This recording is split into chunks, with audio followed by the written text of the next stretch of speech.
and she wants to get that first kiss. Yes, that's her objective, but it's more about, you're right, about belonging. Where does she belong? How does she identify? Where does she see herself? I'm very excited today to be speaking with Josette Jorge, the star of First Kiss. Josette, thank you so much for the time. I really appreciate this. Thank you for having me. Um, First Kiss seems like such a wonderful project. I'm glad to chat with you about it. Can you tell us a little bit about it and what excited you to step into the role? Well, it's written and created by Natalie Young Lai, and I've known her for many years. I've been living in Toronto for around 14 years, originally from Vancouver, and Natalie was one of the first people, one of the first artists that I met here. And when she got in touch with me by email, and she said, "Hey, I got into Fringe. I'm going to write a musical, 1980s, a solo show. Are you in?" And I went, "Yeah." Natalie, check. 1980s, check. Musical, check. Yeah, let's go. So that was it. That was the beginning. And I trust Natalie. I'm a fan of her work. So it was a no-brainer to say yes to this project. Well, honestly, I know that now First Kiss is currently playing at the Fringe Festival, as you'd said. Yes. Um, and it has already begun, but there are still multiple shows remaining. Is that correct? Yes, as of now, we only have 5 shows left. So that's the beauty of Fringe. It's just a little snippet of time. We're at Aki Studios. That's in the Daniel Spectrum building, and yes, it's so lovely. I hope we'd like to think there's a future for it too. We get to do this again and again. But yes, it's only 5 more shows to catch. I hope everybody gets a chance to do that because it really does sound wonderful. And I know in the description of the play, I mean, you've already mentioned the 1980s. It the connection or the comparison to John Hughes style coming of age story, if you will. What is it in your mind that keeps bringing us back to the 80s? I mean, this is an era that was, I hesitate to say 40 years ago, but it really is. Yeah. And John Hughes lives so rent-free in so many of our minds with his films of that era. Yes, all the references, the 16 Candles references, the Pretty in Pink, at the end of Breakfast Club, the big fist bump, all of those things, you're right, are ingrained in our heads. And Natalie does a beautiful job of touching on a lot of those iconic John Hughes moments, but from the perspective of a Asian girl, 15-year-old girl growing up in Burlington, Ontario in the 1980s. It's loosely based around her own experience growing up as a teenager, one of the few Asian families in Burlington at that time. And loving these John Hughes movies, memorizing them, idolizing all the actors, but not seeing herself in there. In fact, I can only think of one Asian character, and it was in 16 Candles, Long Duck Dong. So very problematic, and that's the only Asian face that you see in these movies. So we make a comment on that too. We make a comment on, uh, just the desires of a teenager wanting to get her first kiss, wanting to be in with the cool girls, and how she discovers who she is and her friendships through that. Well, one of the things I love in reading about this, but certainly in those Hughes style stories, is that they're very much about belonging. Mhm. And that's one of the things it says about this particular play is that it's not about a kiss, it is about belonging. Can you speak to that for your character and what that means to bring that sort of representation as you mentioned? Yeah, so the lead character in this, her name is Fiona May Wong. She's 15 years old, she's about to turn 16, and she wants to get that first kiss. Yes, that's her objective, but it's more about, you're right, about belonging. Where does she belong? How does she identify? Where does she see herself? And those questions constantly come up in the show.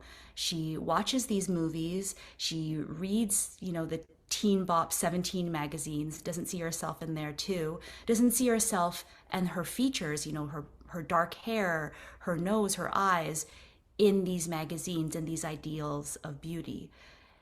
And there's also the characters of the cheerleaders, the beautiful blonde cheerleaders who she idolizes and who she thinks is the ideal teenage beauty. Funny thing, I also play the blonde teenagers. So I play the teenagers, the blonde cheerleaders. I play the best friend Marcy. I play the hot boy RJ, and I play her mom Concepcion. What is that like? Because I mean, you've listed off about 7 or 8 different people. Yep. And I can only imagine, it's one thing to get up in front of people and bring a character to like this to life, but to bring all of these characters to life, what's that like? Is this anything you've done before? Ah, man, it's a fun ride. Can't say I've done anything specifically like this before. I've been acting for many years, and I got my start in theater and in sketch comedy. So I am used to doing different types of voices. I also do voiceover. So different types of voices, different types of character work, but never switching it on a dime live on stage in front of people. So that's definitely a new challenge for me, but man, am I enjoying it. It's so fun. It's really flexing those acting muscles for me. Plus the singing and choreography too. And singing with a live band, a five-piece band. Is that new for you as well? Is singing in that way? I mean, not just with a 5 piece band, but that sounds fantastic. But to Yeah. actually be able to sing, is this something that you is new for your repertoire? I've always loved singing, and growing up in a Filipino family, we're always singing. The karaoke machines are always out at parties. So I'm no stranger to singing. I've done my fair share of musicals as well, but never by myself on stage and switching back and forth from five different characters. But what's really cool, even though I am by myself on stage, I'm not, because Natalie Young Lai, our creator, is also on stage the whole time playing the harp. We have a violin, we have a cello, we have keys, and we have drums. And my characters interact with them during the show as well. So yes, it is a solo show, but I have support. I have the support of my friends on stage too. Honestly, it sounds phenomenal. What has the response been in the earliest shows? Well, we had opening on Friday, and it was a packed house. It was really beautiful how many people showed up. Not knowing what to expect, actually. And we like that. We like people coming in thinking, okay, 1980s, there's going to be some fun songs. Some people came dressed up a little bit. And I feel like our show surprised a lot of people. Mm. There's a lot of the surface poppy fun 80s part of it all. We reference John Hughes movies, lots of familiar tunes. Uh, but in the show, Natalie does a wonderful job of, I feel, opening up the hearts of the audience. So we fall in love with these characters, or we hate some of them, and I feel like the reaction of the audience and seeing it from my perspective is beautiful too, because you see some tears, you see people who laugh at certain things and then maybe rethink about it when the joke is repeated again. So a lot of a lot of interesting conversations and beautiful conversations have been happening in the lobby afterwards as well. Well, with that in mind, I was wondering what it was like for you as a performer, because being on stage is, of course, being very different than doing film or television or anything like that. And here you are on stage, and you're seeing these reactions from the audience. What is it? It must be such a unique connection with the people that are there, immersing themselves in the story. Yes, it's quite the gift. So I started off doing theater, primarily theater, when I lived in Vancouver, and then when I moved to Toronto, it was mostly film and TV. And so I've done my fair share of plays as well since then. There's something really special about this one. It is an intimate space, the Aki Studios. I can see people, especially at our last show, which was a relaxed performance. The house lights were up a little bit, and it was really, really special seeing their faces and seeing sometimes when I've earned, when Fiona, I think, earned their love. Mm. What I mean by that is uh, the assistant stage manager and I were trying to gauge where it happened our last performance, and there's a song that she does where she really just lets go and defies her mom. And Nadine, our stage manager, said, well, I think that was the moment. I think that was the moment where the audience were like, oh, I understand. I understand where she's coming from, and we're rooting for her now. So those are some moments that I'm so blessed to witness live while I'm on stage. And it's kind of a fun game. Today I'm going to be having another performance in a few hours and we're going to play that game again. When do I earn their love? If I do during this performance. It must be different with every audience. Like it seems like an obvious statement, but it also doesn't because I guess you assume I have this material. This is where people will hit, but I guess with every different group, it would be different moments, different spaces. Yes, I try not to have those expectations. Maybe we had a big laugh on opening night about something, and then our next show, we just got a little discovery moment. I had cousins who live in Burlington, and they were in the front row last class or last show, and they laughed at all the Burlington references. So I had to pause for laughter for them when that didn't happen on opening night. But it's wonderful to see what people connect with and what some people don't. And even some of our more villain characters in the show, some things that they do, they might get gasps or oh. I love that. I eat all of that stuff up. And I love it's just a different ride every single time. And people who have seen it more than once have talked about that as well, how one audience really affects the show too. With that being said, can you talk a little bit about the Fringe Festival? Because I mean, this is obviously a festival that has a long-standing history. Of course, Kim's Convenience being one of the ones Yes. that blew up from here. But what is it like in that makes this audience unique and special for you? I think that the Fringe audience, they're authentically curious about new works and supportive about new works too. Fringe Festival, I believe there are around 100 shows, and people are making their list. They're getting their program or they're looking at their phone and they're choosing which ones they want to do. So when they choose us, First Kiss, it's such an honor, and I feel like okay, this is a responsibility for them for us to show them what we have created and what Natalie has created. I think that Fringe audiences are fun. They're they're artsy.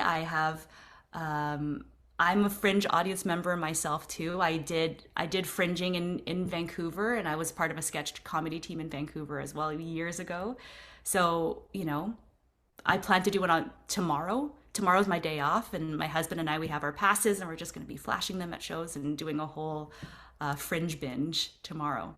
So I think Fringe audiences, there's a different kind of appreciation for theater, I Mm. find.